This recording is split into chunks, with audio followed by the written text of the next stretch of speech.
They call it sexting, teenagers using cell phones to send nude or semi-nude pictures to a girlfriend or boyfriend.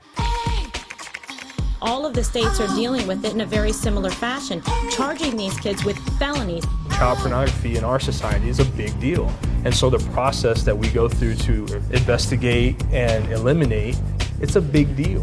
When you put a supercomputer in the hands of kids, have we started a pipeline to prison? I'm just a very small cog in the wheel of the machine.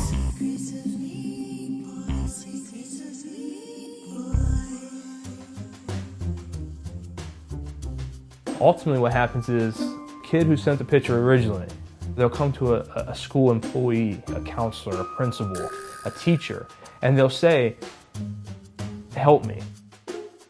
And now the teachers have a legal obligation to report these crimes to me. It will be investigated just like a regular possession of child pornography case. My initial thing is to get all of the devices that the image is on and establish what has occurred. Is this age-appropriate, possibly inappropriate behavior, or is this criminal behavior? Then the cases are presented after we're done with our investigation to our prosecutor. And the prosecutor makes the decision based on the facts whether or not they want to prosecute the crimes. Really, my opinion don't weigh in. I have a job to do, and I'll let the folks above my pay grade deal with the decisions whether or not this kid gets prosecuted or not. I just have to do my job. Basically, the statute of possession of child pornography, it's pretty black and white. Did you possess something that is a lewd picture or naked picture of a child? You have it, you're busted, right?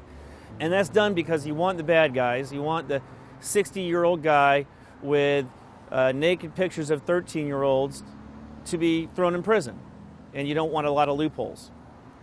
The problem becomes then in this new thing called sexting, where a kid who's 13 or 14, let's make up, a fact pattern, takes a picture of herself and texts it to her boyfriend.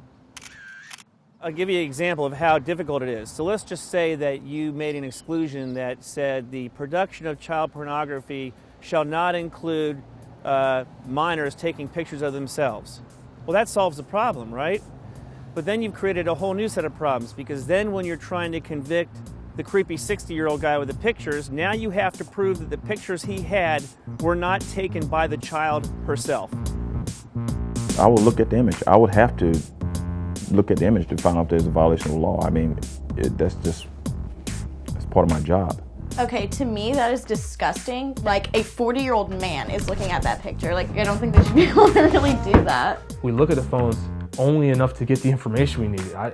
Who wants to look at this stuff? It is uncomfortable. There's nothing comfortable about looking at child pornography. That's not child pornography. Like, child pornography is a very, very serious thing. And to me, having a picture of myself is not. The phone would be taken and destroyed, because we wouldn't want those images out there floating around. I'm not 100% sure where they're destroyed.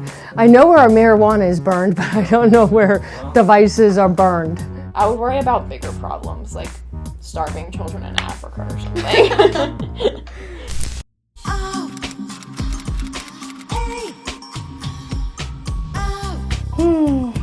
Great, here we go. It's very difficult for us to come to terms with the fact that teens engage in sexual behavior before we would like them to. It is kind of creepy how much adults like to talk about the sexting thing. The real sexting epidemic is limp dick pics. No wonder everyone I've talked to calls you a slut.